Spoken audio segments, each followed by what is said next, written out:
So the question today is, why would governments adopt BTC?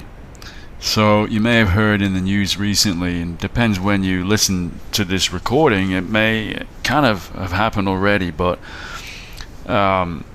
shortly before and also since Trump took office, there's been a lot of talk. In general, people in his party are more pro-crypto. There's a lot of libertarians, for example, and there's a lot of talk about the government having a special reserve for Bitcoin. What this means is all governments have gold reserves, and although fiat money, banknotes, local currency, whatever, is no longer linked to the value of gold, they can just print it as they want. It's no longer linked to the value of gold, but nevertheless it's still important for a country to have gold reserves, to hold gold. It actually gives stability to the country and its economy, and confidence from investors, particularly foreign investors, that are going to use that currency and invest in that country, that if the proverbial shit hits the fan, then the government always has a lot of gold that they can liquidate and use that money to help support the economy and make sure that people don't lose. So gold has always been the one way. You probably heard about Fort Knox and all these other places where a lot of gold is locked up. Very important to all governments around the world. And now the talk is about governments doing the same thing but with Bitcoin, with BTC. And the reason for this is, just like gold, and just like the reason that gold is held by these governments, Bitcoin is also a great store of wealth. It's highly secured. The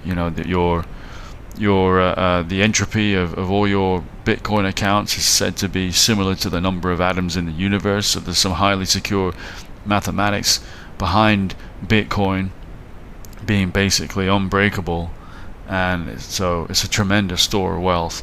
And actually, in my opinion, it's superior to gold. It would actually, in my humble opinion, make sense for countries to hold the same amount of wealth in Bitcoin as they already have in gold, if not more. If not, maybe sell some of that gold and use the funds that you've raised to purchase Bitcoin instead.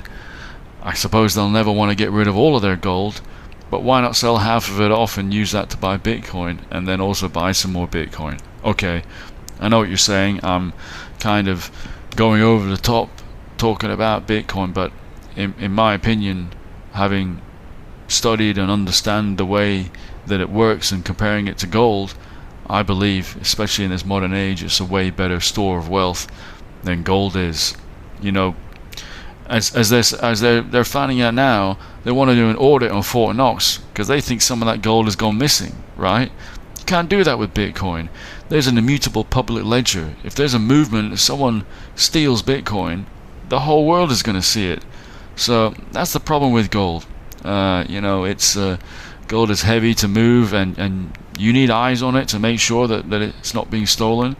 There's no public camera feed of the Fort Knox gold reserves, and this is why people are like, well, where's it gone? Who's accounting for it? I mean, even the fact that they have to do a regular audit. Why do they even have to do an audit? How can it just disappear? It seems somehow it goes missing. It goes walkabout. This is pretty crazy when you think about it. So that's yet another reason to use Bitcoin instead. But anyway, the basic reason why governments should use it is for stability, in the same way that they currently hold gold. So hope that adequately explained it for you. Let me know what you think. Leave a comment, and if you liked my explanation, give this a thumbs up, and I'll speak to you again soon. Take care. Bye bye.